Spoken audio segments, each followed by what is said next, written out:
for that.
Built to be replaced in the front end.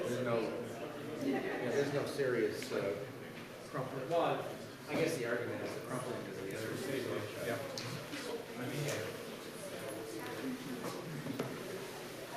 Oh, wow.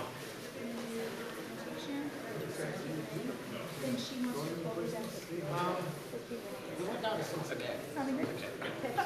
I think one of the last big tennis. Yep, sounds good.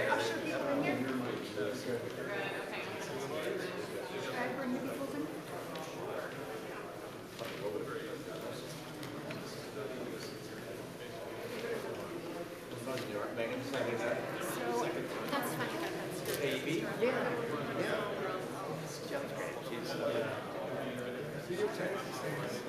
Oh yeah, we play tennis and then. And she lives in Minnesota. It's fun, right? Yep. Yeah, I think that's the only reason why I usually pay attention to something. I'm like, I'm sure. that's so great. Oh, yeah, wow. Great. This sister-in-law makes very fancy cream. Oh, that's and I was like, facial. Yeah. She's a dermatologist. Oh, yeah. And it was so funny because I said, what's your last name? He said, Bigelow. I said, oh, there's a really good cream. And I will tell her. that is such a name is recognized. Has that never happened before? I mean, like, No, that's, so I get really every good. once in a while I get people from work trying to say it. So it's just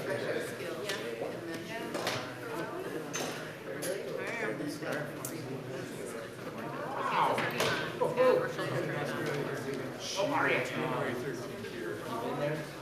You can afford that. Yes. I've never been. Just don't tell him. Okay, so Greta and I were up one of her times. We were like, she was like, where do I go?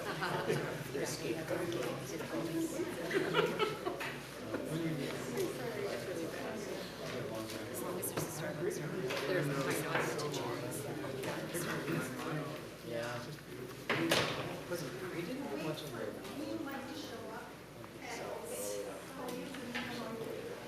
Green light at the podium. Are you coming up here, Mayor? Here, I'll build your lunch. Yeah.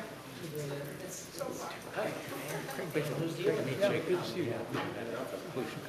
Right, we were at your big conference. Yeah, right. The commissioners.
Hello, everyone. Welcome.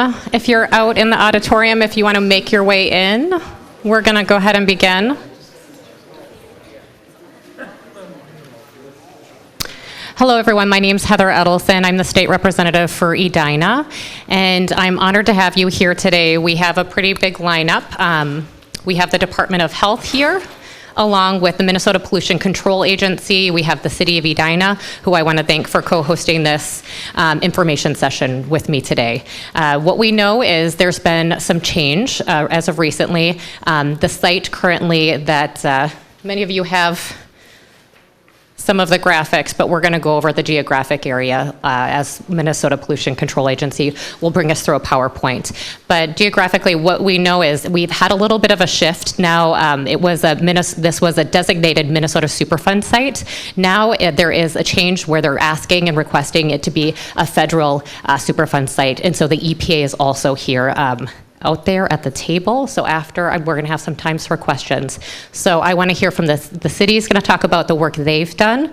Throughout this whole night, I'm going to keep telling you your water is safe, because your water is safe, but we do have the Department of Health here who can absolutely answer questions on that.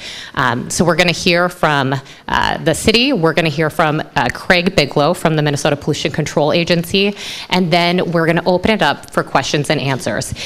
So if you do have questions and you want to ask them in this auditorium, that's great. You can also wait until after, and everybody is going to be out there at the tables. Minnesota Pollution Control Agency, EPA. There's a few things I, of course, want to make sure the community knows. Right now, it's on an open process, and the EPA, you can submit your comments. So after you've heard a little bit more tonight, you can submit comments, and we'll make sure you know how to do that. So Scott Neal, our city manager, I want to turn it over to you to let everybody know what we've done and actually, it's kind of interesting. Edina is the one that found the contamination, and this has been years. So thank you, Scott.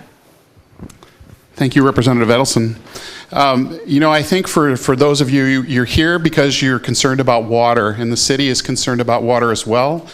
Providing a potable water source to our residents is one of the most important things that we do as a city government, along with our public safety responsibilities. So we treat this very seriously. This is an issue you're going to hear tonight that we as a city government have been dealing with for almost 20 years. During the early 2000s, the city began to see test results from a well in the northern part of our city that exceeded the maximum contaminant levels for vinyl chlorides. And as we began to zero in on that issue, it became necessary to turn that well off. And so that source of that contaminant into our water system was turned off in 2003. As we began to figure out how are we going to replace that well in our water system. There was some planning and some cooperation with the PCA that went on at that time, and the city was able to build a new water treatment plant in 2012, at which time the wells that had previously been off because of contaminant levels were able to be turned back on because the contaminant could be removed by the water treatment process. So that takes us to where we are today. And at this point, I think I just want to recognize a couple of people that are here. State Senator Franzen is here tonight. Our Mayor Hovland is here tonight. And we have two staffers from our Public Works Department, Brian Olson and Dave Gorgon, who are deeply involved in the water treatment business, are here tonight as well. And we're really interested in answering any questions that you might have for city government. We want to tell you your water is safe. It meets all state and federal health guidelines, and we're proud to provide it to you. Great, and I'm going to turn it over. And so some of you might be, as we go along tonight, might say, well, why are we having this meeting if our water's safe? We're having this meeting because the next step, getting on the Federal Register of the EPA Superfund, is to start looking at the sources of contamination. And so where is it coming from? So Craig, thank you so much, Mr. Biglow from Minnesota Pollution Control Agency. If you want to go ahead. I will do it. Thank you. Everybody hear me okay? All right, I'm wired up. Thank you. Thanks for coming out tonight. My name is Craig Biglow. I'm a supervisor in the Superfund remediation program with the Minnesota Pollution Control Agency. A couple people before we get started, I wanted to introduce the team that's been working on this project for quite a while. Where are they? Dave Shear is senior hydrogeologist. Oh, Dave's out there. Dave will be available to answer questions after the meeting tonight too. And then Jen Jevnasek, who is a project manager with the Pollution Control Agency and has worked on this site for a number of years as well. So tonight, I've got a little presentation for you. I want to walk through a timeline, give you an idea of some key events, walk a little bit through the background, MPCA's involvement on this project, and then talk a little bit about the proposal to list this site on EPA's national priority list as a federal Superfund site. So, timeline of key events here. In 2003, as Scott indicated, 2003 was when Edina detected vinyl chloride in drinking water wells. In one well, exceeded the health-based criteria. Edina shut down that well because of the elevated levels in the well. In 2006. After that exceedance in the well, the city of Edina asked some assistance from the MPCA. So in 2006, we listed the Edina groundwater contamination on our state Superfund list. And as we list that site, that's the initial step that we go through to unlock funding to start to spend money at a state Superfund site. In 2010, so then from 2006 to 2010, through some additional investigation, we found contamination in St. Louis Park. And in 2010, we listed the St. Louis Park groundwater plume on our state Superfund list to do the same, to unlock funds to do some additional work. And we'll go through some of this a little bit more in detail as we go along. In 2012, Edina installed a drinking water treatment system on their municipal wells, on 3 municipal wells that exceeded health-based standards. And then also in 2018, the city of St. Louis Park installed a system on their 1 drinking water supply well that exceeded groundwater protection. So as Mr. Neal and Representative Edelman said, drinking water is safe. Systems have been installed.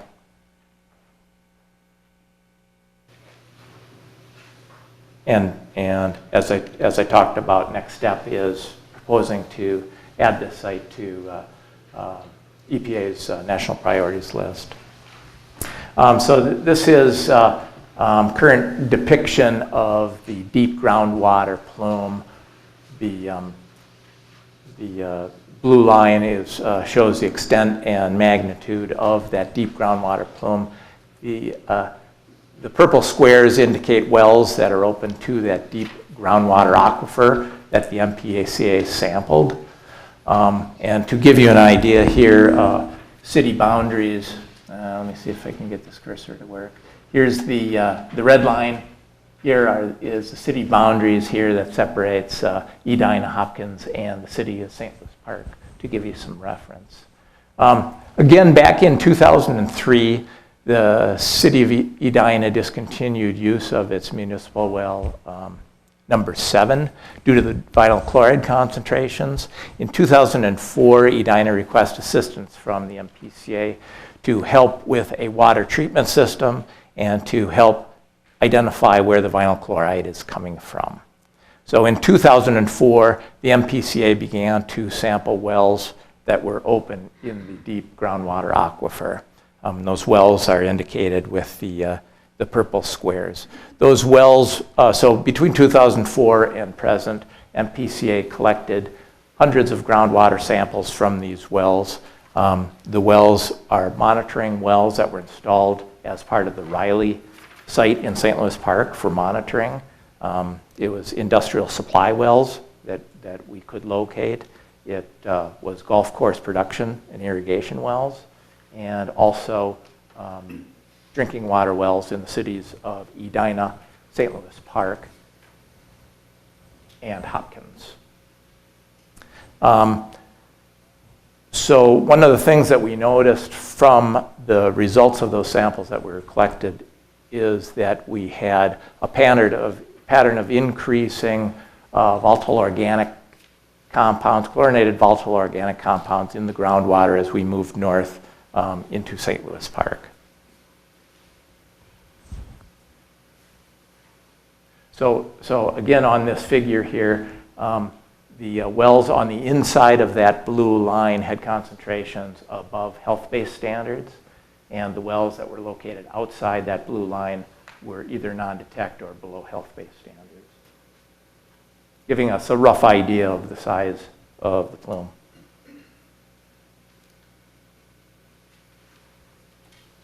So, 2006, we started to collect samples in St. Louis Park in the shallow groundwater.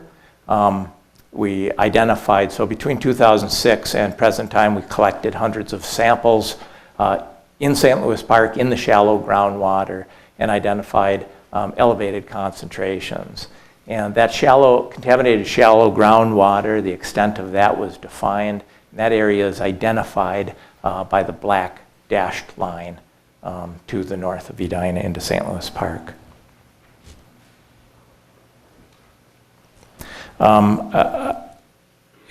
The concentrations of the chlorinated VOCs that we found in the shallow groundwater were significantly higher than the concentrations we were finding in the deep groundwater plume. And one of our major concerns there was with vapor intrusion of these volatiles as they evaporate off the groundwater out of the soil. The vapors get into the soil and they tend to want to move. And the concern there is if those vapors start to intrude into homes or into businesses through the floor, through cracks in the floor, at concentrations that might be harmful to the residents.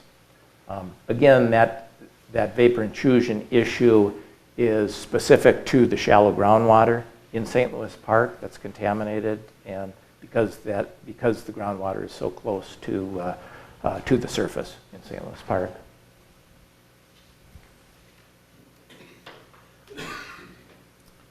So again, the black dashed line is the extent of the shallow contaminated groundwater, and shallow groundwater is not used for drinking water in St. Louis Park or in Edina.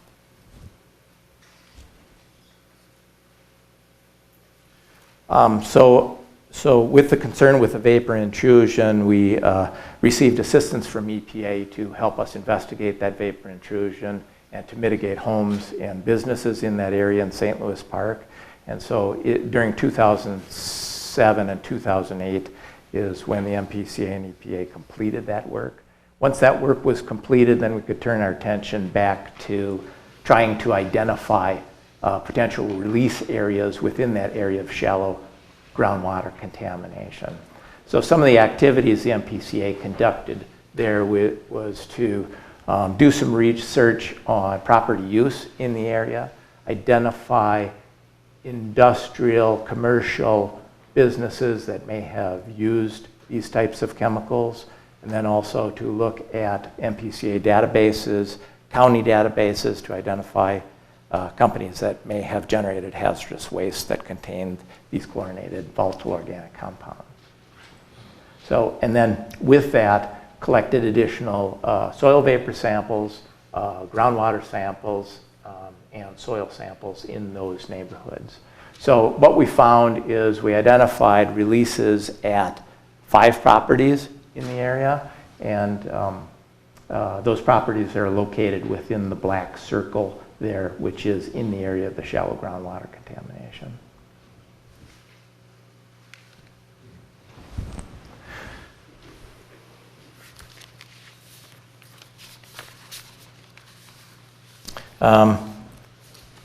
This figure is a 3D visualization of the groundwater plume to kind of help present how we understand it here today. On the surface here again, you see the, sorry, I'll use the cursor here. The dashed line is the outline of the deep portion of the groundwater plume.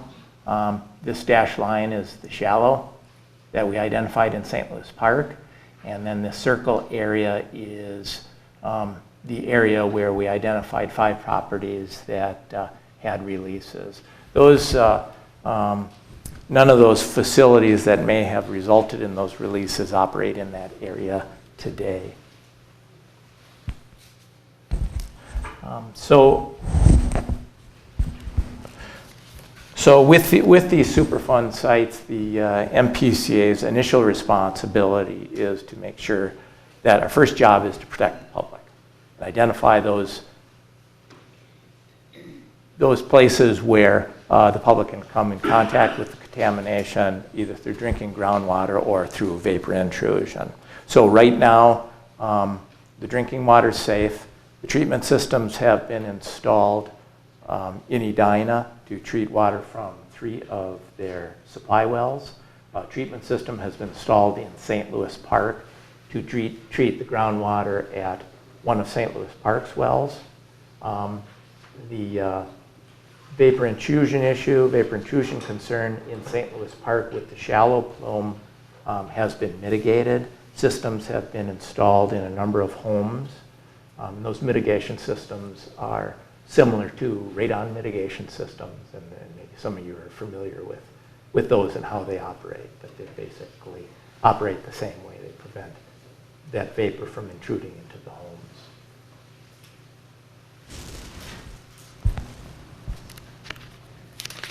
So in this figure here, you can see as that plume moves down into Edina, I think the city boundary is roughly in this area. So as the plume enters Edina, it's relatively deep. It's 300 plus feet deep below the ground surface. So vapor intrusion in the city of Edina is not a concern from this plume. The plume does not have any impact on individual properties in the city of Edina. And so,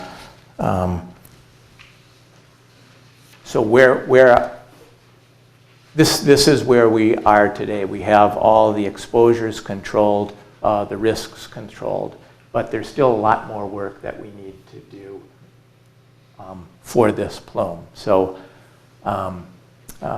additional investigation, remediation, and our end goal here is to try to restore the deep groundwater aquifer to the point where there isn't contamination, it isn't being drawn up in the wells. So with that, the MPCA has requested from the EPA that they list this site on the national priorities list. And by doing that, very similar to the reason that we list on our state, is to free up resources, unlock resources that they can bring to the table to assist. So some of those things that will need assistance from EPA on is continued investigation, better define the deep groundwater plume, better define the shallow groundwater contamination, to help identify possible sources. The EPA can bring technical expertise to the table, both internal folks and through their contracting. They can bring legal support to the table, both internal and through the Department of Justice, to help us identify potential responsible parties. And then also to help with, if responsible parties are identified, then to help bring those RPs to the table, to do the additional work, and then hopefully at some point do cost recovery.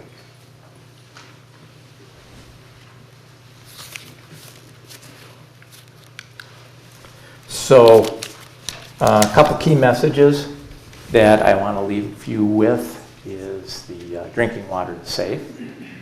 We've had real good partnership with the cities of Edina and the city of St. Louis Park, Minnesota Department of Health, to ensure that the drinking water is safe.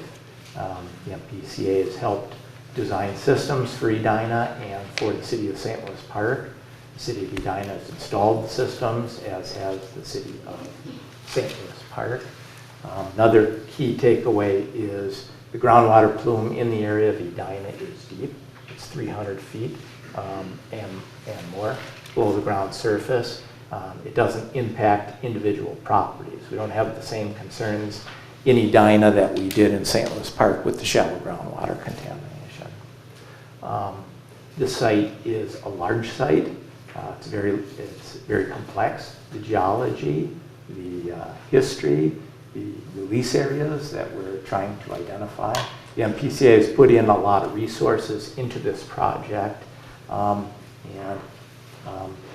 to the point where we need some assistance.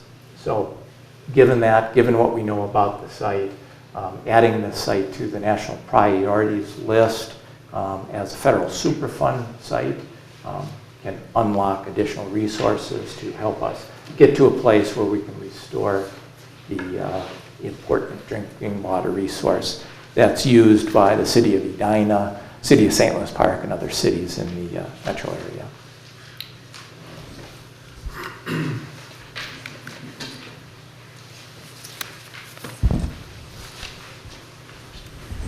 Thank you, Craig. All right, so I want to open it up now to questions from our community.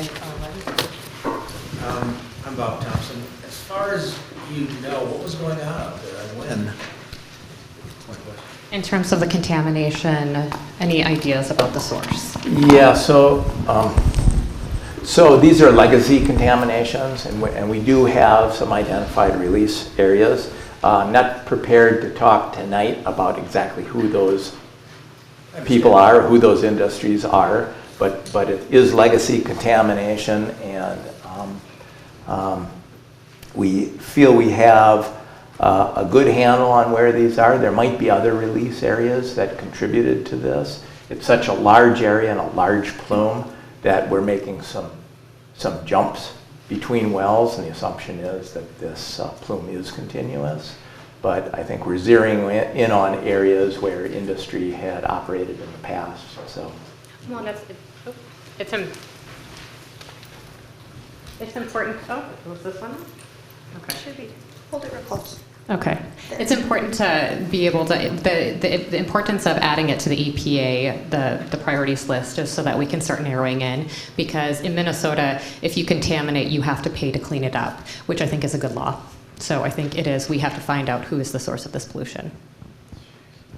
Can you tell me, was the comparable water testing being done prior to 2003 when this was detected? And also, it was my understanding that parts of Morningside at one point in time were getting their drinking water from the city of Minneapolis. Am I?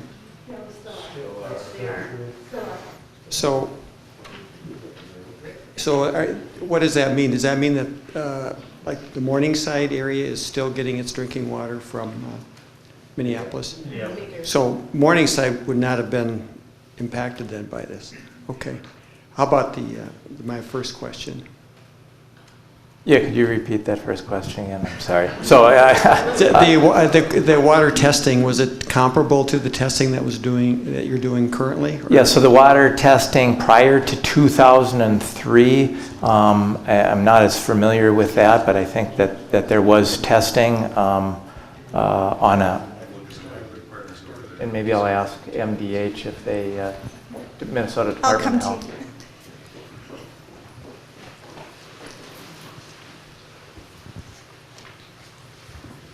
So the water test, I'm Brian Noma. I work for the Department of Health.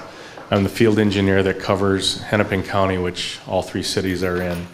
And so I've been the field engineer for covering this area for about 2 years. So what I could tell you is that there's been a lot of testing that has been ongoing by the EPA for water quality, make sure the water meets Safe Drinking Water Act.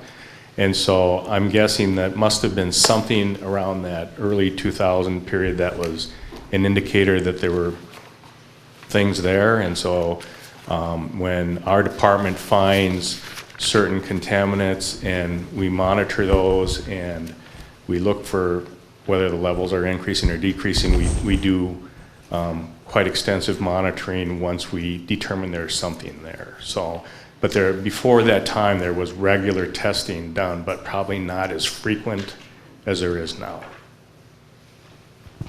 Yeah, Todd Johnson, I work with Brian too, and once we detect a contaminant, we'll put it on increased monitoring. Usually it goes from every 3 years, something might go up to as frequently as quarterly, so to try and catch it and get trends developed there. So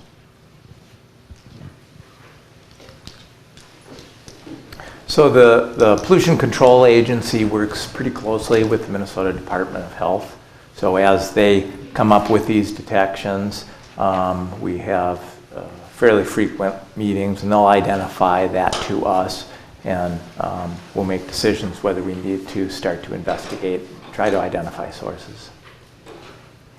Is there any idea if this plume is going to continue to grow in size?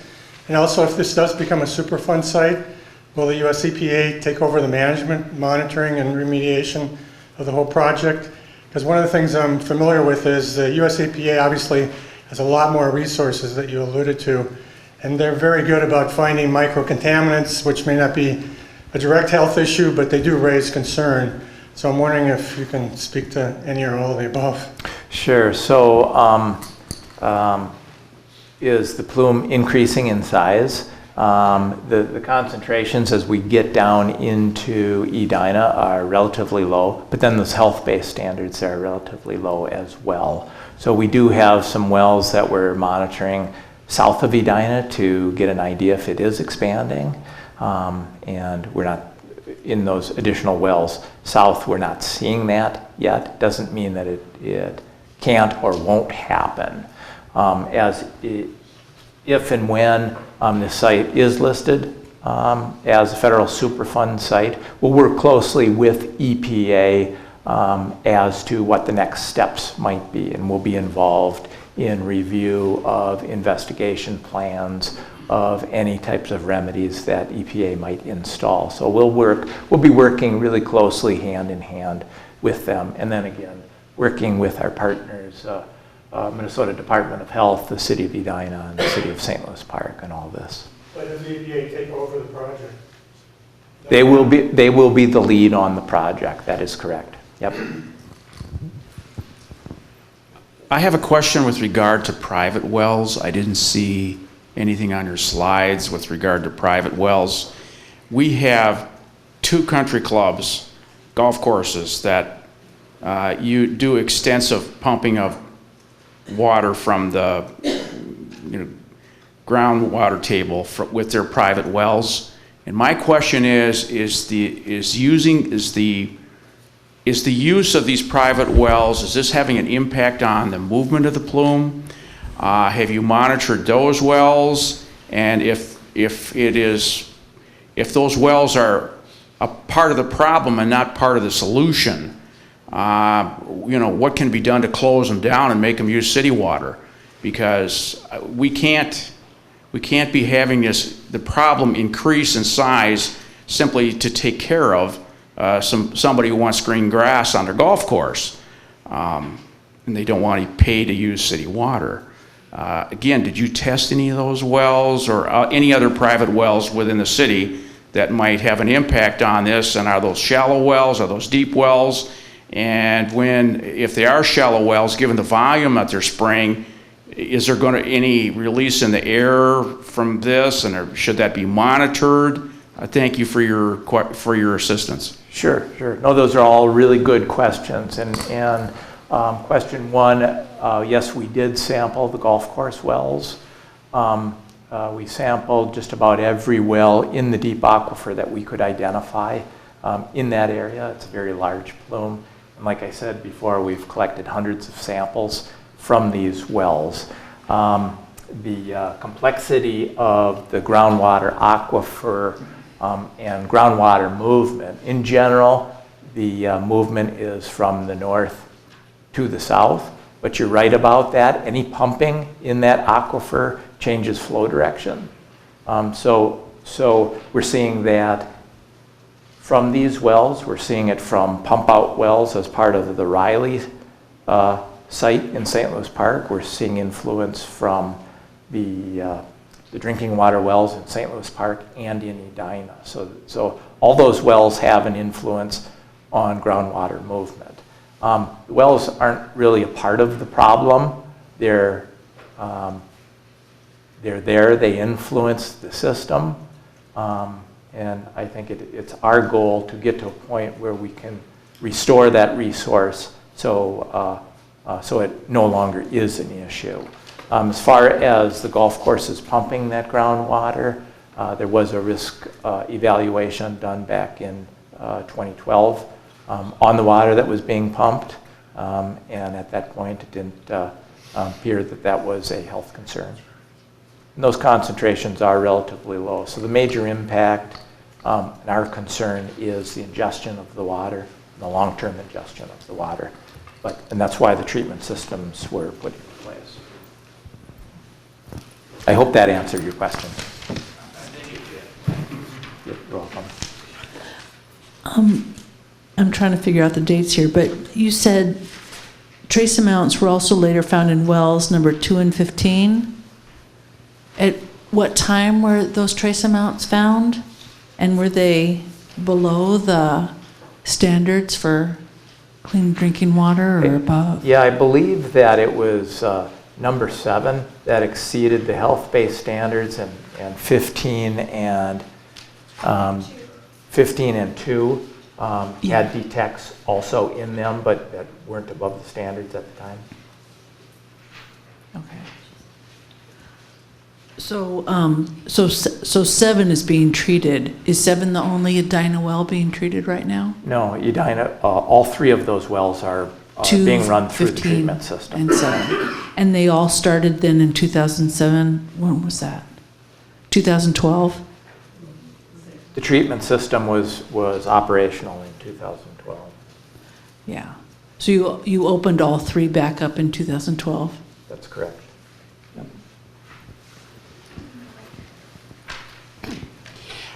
Just had a question about the timeline of when the map was last drawn that identifies the plume.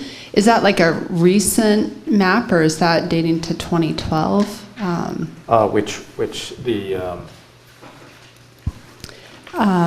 one that details the boundaries. Yeah. Yeah, that was this map was done recently. So with the most recent information that we have. Okay. And then this is, I don't know, thinking back to the little that I know about geology. But, you know, so certainly I have little kids, I plant a garden, whatnot. You know, I think in the 15 years that I've lived in this state, you know, we've gone from major drought to, you know, we're flooding, which I would imagine adjusts the water table. So while I understand that in 2006, you know, the thought was there was no concern about vapor intrusion in our soil in Edina, is there any potential or any need to retest that soil, just knowing that water levels have changed and I want to continue to plant my garden and feel good about it. Yeah, no. So this deep aquifer is 300 plus feet deep. There is also shallow aquifer above that, shallow saturated zone. So there's quite a bit that separates this plume from the surface. So there's relatively no chance that this material is going to impact individual properties in Edina. You know, without getting really into great detail, it's there, it's deep, it doesn't impact individual properties, so you shouldn't have a concern that you have any impact on your property from this plume. How about that side of the room? I'm Michael Barr, and I was wondering, is there still a source coming into the watershed? Are there barrels or tanks that there could be leakage of the polyvinyl still entering? Yeah, no, we haven't identified that. For the sites where we've identified releases, there is contaminated soil. There is contaminated shallow groundwater. So it's there. It's continuing to be there. It's continuing to move. So one of the questions we have is shallow groundwater contributing to the deeper groundwater contamination. It could be. Really to definitively say that, we'll need to do some additional investigation. The investigation is expensive, especially as we start to go deep into the bedrock aquifers to get that information. But we don't have we haven't identified any continuing sources like drums or tanks or things like that. The properties that we did identify, they are no longer operating, and they haven't operated at those locations for years, but they left behind some legacy contamination that may need to be dealt with. Yes? Over here. Oh, I'm sorry. Me again. There was a Superfund site and on 7 and Louisiana. Was that the Riley site Tar 20 site. years ago or so? Is this associated with that at all? It's not. So the Riley tar site in St. Louis Park has different contaminants. They're PAHs, polyaromatic hydrocarbons. It's a different contamination entirely, and that is still an active NPL site that EPA is working on. They're working with us to operate some groundwater recovery systems. The city of St. Louis Park is treating some of their wells from contamination from that site, and the city of St. Louis Park is involved in that site as well. But they're separate. This is these volatile organic compounds are from use of industrial solvents in the past.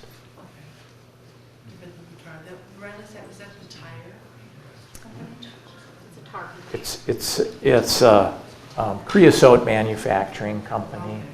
They treated poles and railroad ties, wood treating, and did it for a lot of years. I don't know, 100 years? 1917 is when they started. Through 1972. Yes, sir. It's my understanding that there are about 40,000 sites in the United States that are on the list of Superfund sites, and some of them are much more severe than others, but 40,000 is a large number. I'm not going to list the critical ones that the government is working on, but there are about 100 of those, and the cost of remediating those is astronomical. If we get to be site number 40,001, is any adult supposed to believe that the EPA, the federal EPA, is going to actually spend much money working on this? I mean, you make it sound like if somehow the endlessly rich Uncle Sam is going to rush in and save us from ourselves or something. I mean, there's a dump, a landfill down just south of the Minnesota River, and it's just west of 35W. It is leaking barrels full of toxic solvents from plating operations 40, 50 years ago, and the owner of the site refuses to acknowledge any liability or compromise or do anything with the state of Minnesota, and as a result of 10 years of knee kicking, now that matter has gone into federal hands. But is it really going to make any difference if we get listed as a Superfund site? Yeah, that's a good question, and certainly as EPA lists this site on the national priorities list, they'll have to evaluate it and compare it to the other sites that they're working on. Some of the initial steps in that process will be to help identify potential responsible parties. And that will be the first step in their process before they start spending money or large amounts of money on any of these sites. So again, the laws, Superfund laws are the polluter pays. So that would be our first step in trying to identify those responsible parties and get them to pay. And I don't know if EPA would like to add anything to that or not. Okay. So you're right about that. There's a lot of sites. I don't know if it's 40,000, but I know there's a lot of sites, and they're all clamoring for resources. So, but this is where we are with this site, and if we can move into that first step, identify responsible parties, I think is a good step. It's a significant step, and I think it'll make a difference. You have any educated guess if it's put on a Superfund site, how long it might take to remediate? Talking 5, 10, 20 years? I'll say a long time. This is a big site. It's a big plume. How do you attack it? What do you do? What's the best way to try to restore this? You're not necessarily going to attack the deep groundwater plume. You're going to try to define where the sources are, what they are, how big they are, and clean up those sources. So eventually, you clean up the sources. There isn't continually adding to the deep plume. Eventually, the system's going to clean itself up, but it's going to be a long time. Will the EPA put this in phases? Maybe phase 1 is R&D to see where it's actually at. Phase 2 is to do some cleanup, and phase 3 is to do the rest kind of thing? Yeah, yes. Yeah, so the first step will be to try to identify responsible parties. And generally, when we're looking at a site, is identify what information you don't have. Identify your data gaps, complete an investigation, get to a place where you can say, now we know what we need to know to identify what those remedies would be, and then select a remedy and then move ahead with that. But I would expect that a remedy would be working with the source areas to reduce them or eliminate them so that the deep groundwater plume can clean itself up over time. Is there, over here, is there a, you touched on this, is there a theory of the vertical pathways? That is it related to permeability of the layers? Is it related to perhaps favorable pathways vertically? That's pretty remarkable vertical movement. And presumably the highest concentration gradients near the surface, moving downward. Is there anything knowing about how to cut off that vertical movement into the lower aquifers? Because the bigger this thing gets, of course, the more expensive it gets, and one gets concerned about the spread of that plume, and has been suggested in ways that might not yet be known. So I think it's pretty important that we know more about the vertical movement, because, of course, one of the reasons for going deep is to have sealed casings and not have vertical movement, and yet we see that we're getting it here. Yes. So we do have some ideas about how that contamination could be moving vertically as it moves. So in the shallow aquifer, we have material that we call unconsolidated. It's not rock, it's sand and gravel and clay. And fairly clear how groundwater can move through that material. As you go down, you're getting into the bedrock. How does that move through the bedrock and then get down so deep? Through fractures in the bedrock, groundwater movement through the fractures. That's generally how groundwater is going to be moving through these bedrock aquifers. In the fractures in the rock, in the contacts between the different units. We have identified an area where some of the bedrock has been eroded by valleys and filled with that unconsolidated material. So some of those units that may protect the lower units from these contaminants moving vertical have been removed.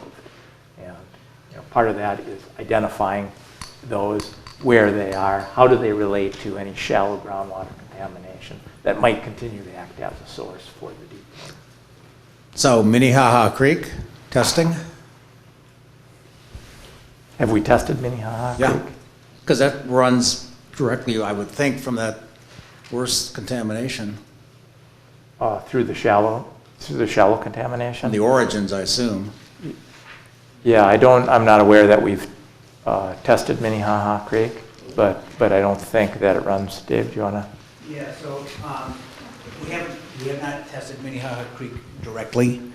But we do have a network of monitoring wells between what we consider the source areas or the release areas and where the creek is, and the contamination basically runs out, or it's not at high levels before getting to the creek. So. What do you mean? Is it going to get into the creek or not? So we don't anticipate that it will get into the creek. It is there's a number of natural mechanisms that sort of limit the way the contaminant moves through the subsurface, and so it gets to be a point where it's just kind of in a static position.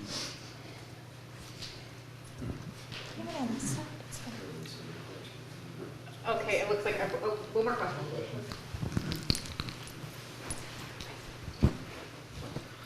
So just a question on what would be defined as the Superfund cleanup site. Is it the small red circle, the slightly larger surface water circle, or the entire large circle that extends all the way down to Edina? And I guess I ask from a perspective of property values, being able to get a loan to buy a house within the affected area, sure, those types of things. And if it sounds like the cleanup is going to happen in the smaller areas, does it make sense to list the entire area as part of the Superfund cleanup site? I'm just not sure how it works with the process. Sure. So the Superfund site will be the entire plume and the deep plume, right? It doesn't include the area above that. It doesn't include the city of Edina. The site is the plume. So as far as impact, that plume does not impact individual properties. As far as impacting property values, we haven't seen any evidence that this deep plume would impact property values. I think that we don't have that kind of, we have enough certainty here that we can say that plume does not impact surface properties. So, yeah. And so this has been a state Superfund site since 2011, and I don't think that we've seen any impact to property values since then. I want to ask, is there any possibility of cleaning up that deep plume, or is the aquifer now just poisoned and ruined forever? Well, I think the reality is the only way you're going to clean it up is identify sources and clean up those sources. So it's going to be a long time before this aquifer gets cleaned up, but it's an important resource, and we need to kind of move ahead and do what we can do.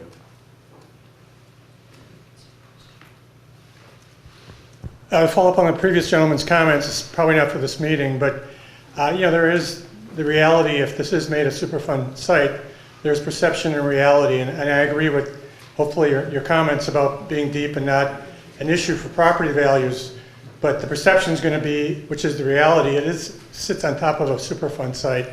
And I worked at a Superfund site. It will always be a Superfund site, even if it's remediated someday.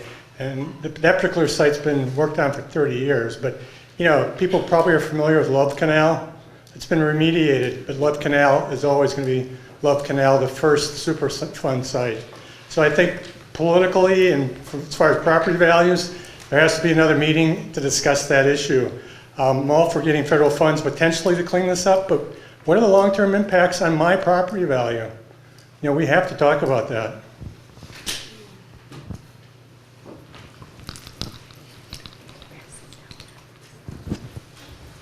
Related to that, and this may be a topic to be discussed elsewhere, but for the mayor and the city manager and about property values, the city's about to pass a 10-year comprehensive plan for the next 10 years. Is this going to affect anything? It's not in the comp plan. I'm sorry. Do you want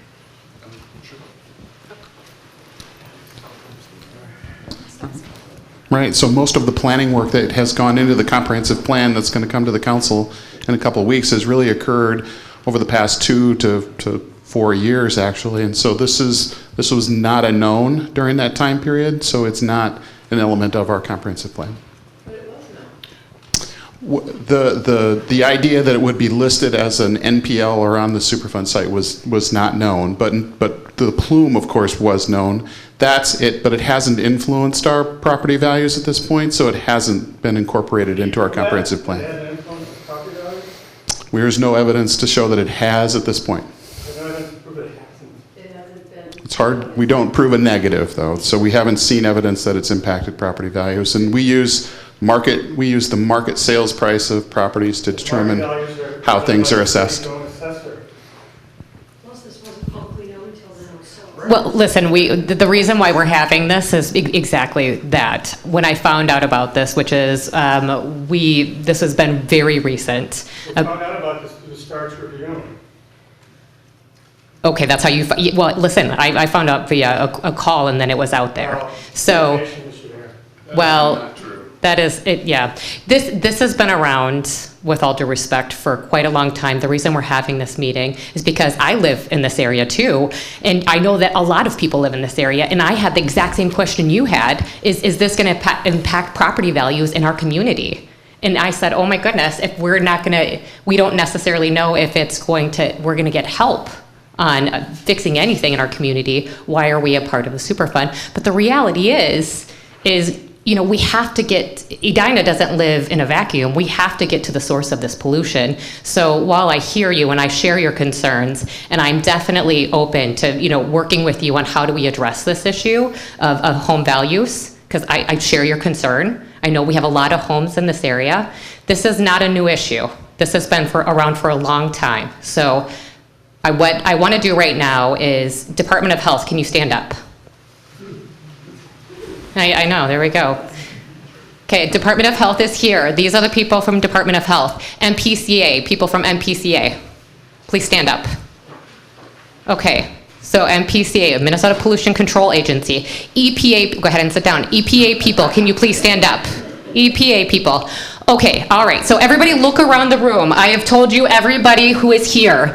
Now, the reason I have brought them here is so that you can get your questions answered. If you have further issues you want to talk about that people are not here, I want you to come talk to me because I share your concerns.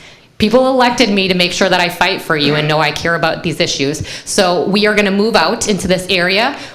They're going to find the people you care about in terms of if it's health, if it's the Minnesota Pollution Control Agency, if it's the EPA and you want to know how do you get your comments, because right now it's an open comment period for the Superfund site. So make sure to find the right people. All right, and I want to thank you all for being here. I know you probably have a lot more questions than maybe answers that you feel, so let's make sure to get those done, and then also email me. I'll have my cards out here. Thank you, guys. Thank you.